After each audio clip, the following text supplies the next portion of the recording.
Namo Buddhaya Guruve Namo Dharmaya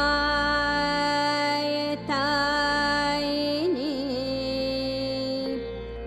Namo Sanghaya Mahate. Inspired by the vision of Venerable Tarthang Tulku, the Light of Buddha Dharma Foundation is working to develop the Buddha Dharma in the land of its origin.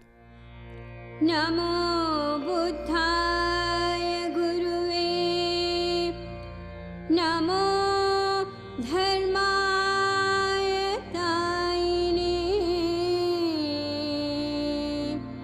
Namo Sanghaya Mahate. For 1500 years, the teachings of the Buddha Shakyamuni flourished in the heartland of India. From the days following his enlightenment under the great Bodhi tree at Bodh Gaya to his passing into nirvana 45 years later, he taught unceasingly, spreading his message of wisdom and morality to thousands of disciples. Within 5 centuries, the Buddhist message had spread to all the countries of Southeast Asia, and soon went further, to China, to Tibet, and beyond. Great centers of learning and practice were established, supported by Dharma kings and emperors for hundreds of years. Many times the Buddha spoke of the inevitable decline of his teachings in the land of India. This came about when the ancient kingdoms were overwhelmed in the 11th and 12th centuries by warriors from the northwest. Buddhism was all but forgotten in the land of its beginning. For the next 700 years, there would be no significant assembly of Buddhist monks under the Bodhi tree.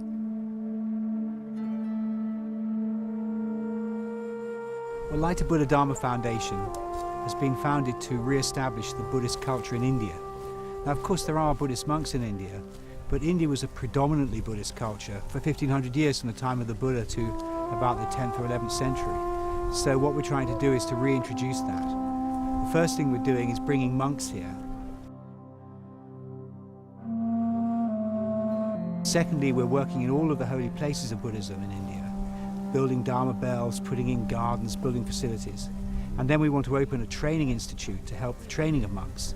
And finally, begin outreach with trained monks into the Indian population. So we have a 4-phase plan over maybe 20 years.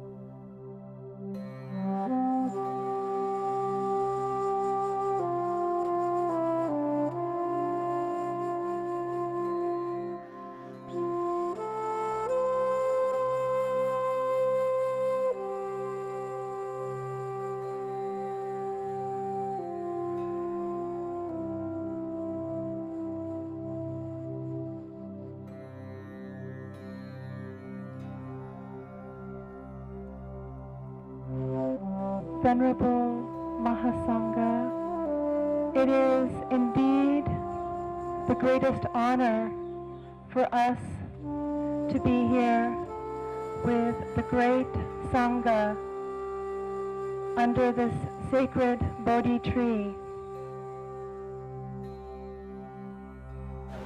We've been very blessed to participate in the International Tipitaka Chanting Ceremony, which gathers together 9 Theravada Sanghas.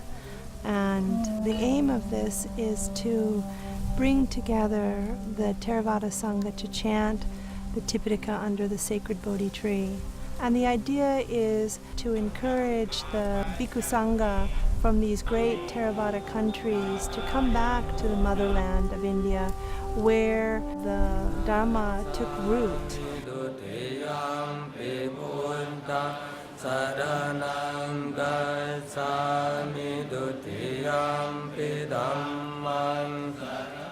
And what we want to do is to bring back what's called the Buddha Sasana, which is the Buddhist dispensation, the relationship between the Bhikkhu Sangha and the lay people, which is so civilizing in other parts of Asia. And if you go to a country like Thailand, you can see very strongly how the Bhikkhu Sangha integrates with society. And so the monks going on their alms round, receiving food from the laity, and then teaching the laity. And so there's a very nice relationship. We want to bring those values back into mainstream Buddhist culture. They are, after all, Indian values, but somehow, when the Dharma was lost from India, some of those things were lost from India as well. I would like to see them come back. We started off with 225 bhikkhus.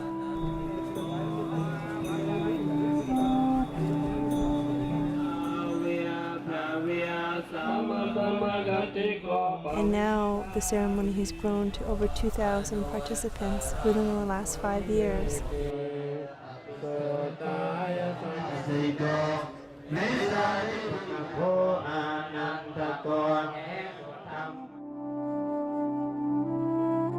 During the 10 days of the ceremony, all participants are invited to the evening Dharma talks under the sacred Bodhi tree. The Theravada elders share their wisdom to all lay devotees and fellow Dharma brothers.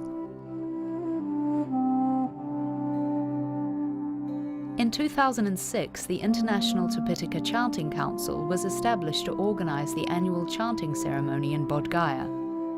The council members meet regularly to discuss the preparations for the upcoming ceremony. Every 2 years, a new country is elected to become the chief organizer. This is very, very good to organize each other. Because Tipitaka is during the Buddha died, Buddha's teaching, we are trying to give as a Tipitaka chant. So it's very important and very good for all people. If you can read, just go through the word of Buddha. Very good merit. Well, we're in Rajgir today, which was the old capital of the kingdom of Magadha. And this was very important in Buddha's time. And we're going up to the Satipana Griya cave, which is where the first council was held. After Buddha passed away, 500 arhants came here and went to the cave we're going to, and they recited the Pali Canon for the first time. So it's really where the Pali Canon was created. Now we're going with 500 or even 600 monks today. It'll be the largest gathering of the Bhikkhu Sangha in this cave since the time of the first council. So this is really a historical event. One of the things that LBDFI does is encourage pilgrimage.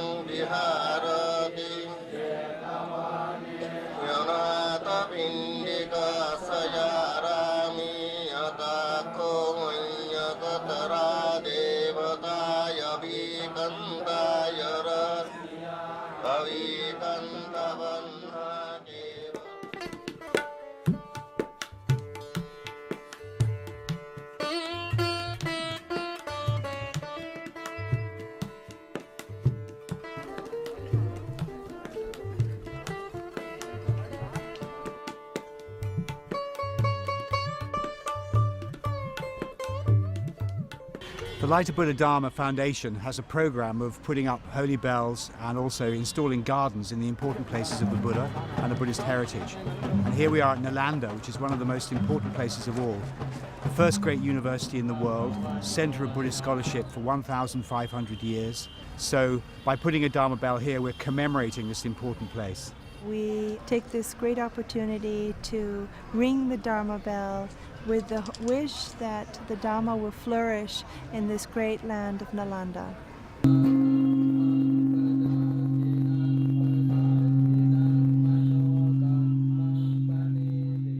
Now, every year, 8 ceremonies happen here in Bodh Gaya. There are about 100,000 monks that come through in all traditions. And currently, the way that all the attendees are fed is in temples.